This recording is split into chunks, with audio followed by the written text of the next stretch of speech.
पर्यावरण एवं जीव भूगोल। पर्यावरण मानव के चारों ओर स्थित आवासीय क्षेत्र को भौतिक पर्यावरण कहा जाता है।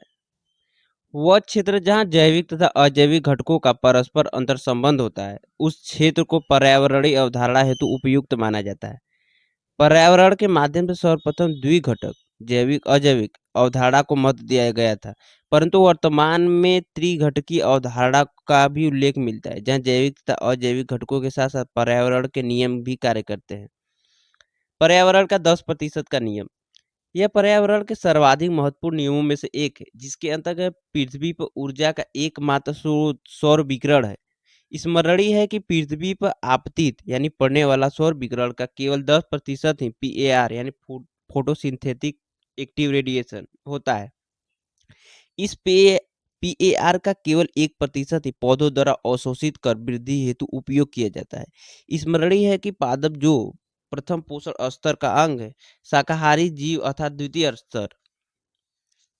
द्वितीय पोषण स्तर में जाने पर उपरोक्त ऊर्जा का केवल 10% ही स्थानांतरित हो पाता है, अर्थात निम्न से उच्च पोषण स्तर में जाने पर केवल 10% की ऊर्जा ही स्थानांतरित होती है। यही कारण है कि उच्च पोषण स्तर में जीवों की सदैव निम्न पोषण स्तर से सदैव कम होती है। यही कारण कि उच्च पोषण स्तर से जीवों की संख्या सदैव निम्न पोषण स्तर से सदैव कम होती है। जीव जीव एक जीव पूर्ण जीव के रूप में तब ही परिभाषित किया जा सकता है जब वह पारिस्थितिकी नियम को पूर्ण करे, अर्थात वह समतुल्य संतति को जन्म दे, साथ ही वह संतति दिए गए पर्यावरण में जीवित रहे तथा वह संतति अपने समान संतति को जन्म देने के योग्य हो। किसी भी जीव द्वारा संतति का जन्म प्राकृतिक क्रिया होना चाहिए, अर्थात मानव द्वारा क्रॉस ब्रीडिंग से वह आनुवंशिक छेड़छाड़ द्वारा बनाए गए जीव को पूर्ण जीव की संज्ञा नहीं दी जा सकती। कोशिका ऊतक अंग, इसको हम जीव विज्ञान पढ़ते हैं, लेकिन अंगों के समूह से बनने वाला जीव तथा जीव समूह से प्रजातियों के समूह से बनता है समुदाय, जिसे हम जीव भूगोल के अंतर्गत पढ़ते हैं।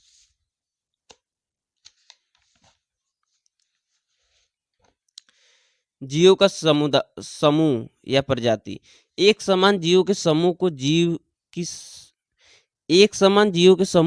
समूह की संज्ञा दी जाती है, जिसका मुख्य गुणधर्म एक ही प्रजाति के जीवों के मध्य प्रतिस्पर्धा है।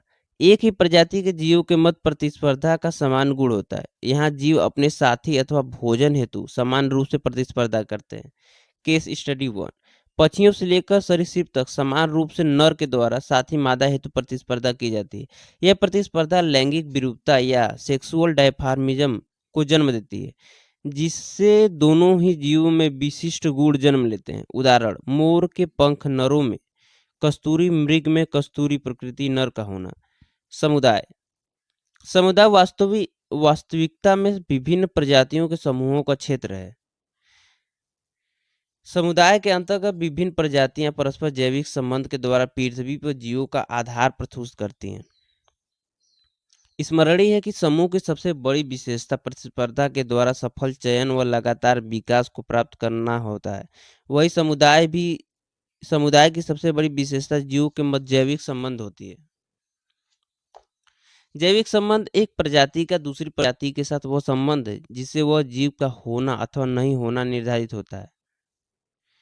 यह मेलियन क्रेमिक द्वारा कहा गया है। विभिन्न समुदाय जब किसी प्राकृतिक आवास को साझा करते हैं तब इसे प्राकृतिक या पारिस्थितिकी तंत्र की संज्ञा दी जाती है।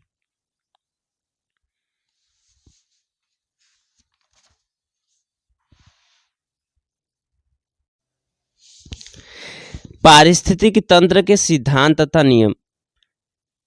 परितंत्र के सिद्धांतों तथा नियमों को सर्वप्रथम एलन स्मिथ द्वारा संकलित किया गया था। इन नियमों को मूर्त रूप से 3 उपखंडों में विभाजित किया गया है। पहला है संवेदना। प्रकृति में संवेदना सबसे महत्वपूर्ण नियम मानी जाती है। प्रकृति द्वारा संवेदना के प्रथम चरण में जहां एक ओर साथी की प्राप्ति हेतु प्रतिस्पर्धा को जन्म दिया गया, वही दूसरी ओर उत्पन्न होने वाली संतति हेतु संवेदना संतति को सुरक्षा प्रदान करने में सहायक रही। प्रकृति ने संवेदना के द्वारा जहां एक ओर विकास तथा सुरक्षा को जन्म दिया, वहीं दूसरी ओर अंतः प्रजनन की समस्या को समाप्त किया। उपरोक्त संवेदना के अतिरिक्त जीवों द्वारा प्रवासन की क्रिया से भी बड़े स्तर पर परिवर्तनों को लाया गया। प्रवासन मौलिक रूप से पारिस्थितिकी तंत्र के सिद्धांत व नियमों का ही हिस्सा है। प्रवासन अपनी प्रकृति में दो प्रकार का होता है।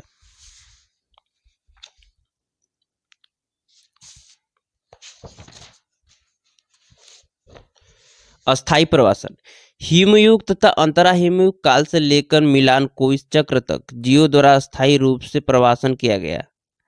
दूसरा है अस्थायी प्रवासन। यह प्रवासन मौसमी स्तर से लेकर जैविक स्तर तक किसी भी कारक द्वारा प्रेरित हो सकता है। प्रवासन जीवों में विशेष प्रकार के अनुकूलन को प्रेरित करता है। मानव तथा जीव भूगोल के प्रख्यात विद्वान जीएस लेमिटायर के द्वारा प्रवासन के गुण को जीवों में सबसे महत्वपूर्ण घटक के रूप में परिभाषित किया गया।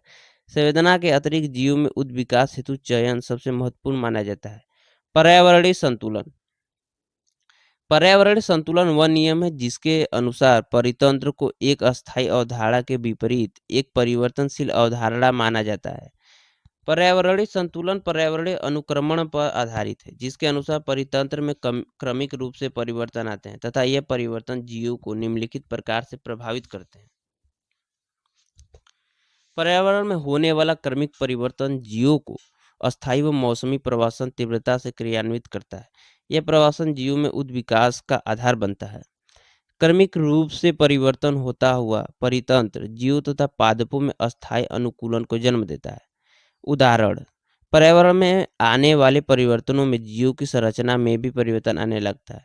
ठंडे प्रदेशों में रहने वाले जीवों में लिम्स का आकार सीमित होना, वसायुक्त शारीरिक संरचना तथा शरीर पर फर का विशेष आवरण जीवों को उपरोक्त जलवायु में जीवित रहने हेतु सहायक होता है।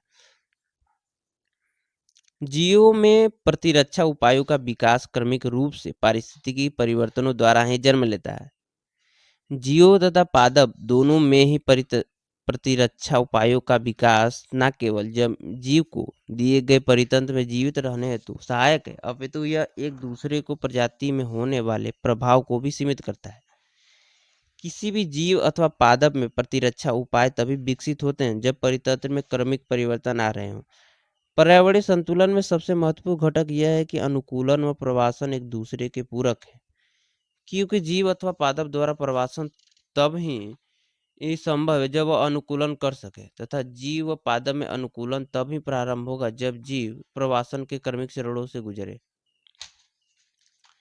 नियम चयन पर्यावरणीय सिद्धांत व नियमों का तीसरा व सबसे महत्वपूर्ण नियम न्यून चयन कहलाता है। अर्थात किसी भी जीव का उद्विकास अनुकूलन प्रवासन से लेकर परितंत्र में जीवित रहने तक समस्त क्रियाएं उस जीव के न्यून चयन पर निर्भर करती हैं। अर्थात कोई जीव पादप परितंत्र अपने चयन द्वारा ही अंतिम परिणति प्राप्त करता है। स्पष्टीकरण स्मरणीय है कि मानव का विकास बानरों से हुआ है, परंतु समस्त मानव नहीं थे। अर्थात कुछ ही बानरों का न्यून चयन आधुनिक मानव की ओर रहा था। इसी प्रकार एक कोश की सूक्ष्म जीव से पृथ्वी पर जीवन प्रारंभ हुआ तथा वर्तमान तक अनन्य जैव विविधता पृथ्वी पर उपस्थित है, परंतु सूक्ष्म जीव से लेकर वर्तमान तक के सभी जीव पृथ्वी पर समान रूप से उपस्थित है। यह न्यून चयन दर्शाता है कि एक ही प्रजाति या प्रजाति के समूह द्वारा अलग अलग प्रजाति व प्रजाति के समूह को अलग अलग न्यून चयन द्वारा जन्म दिया जा सकता है।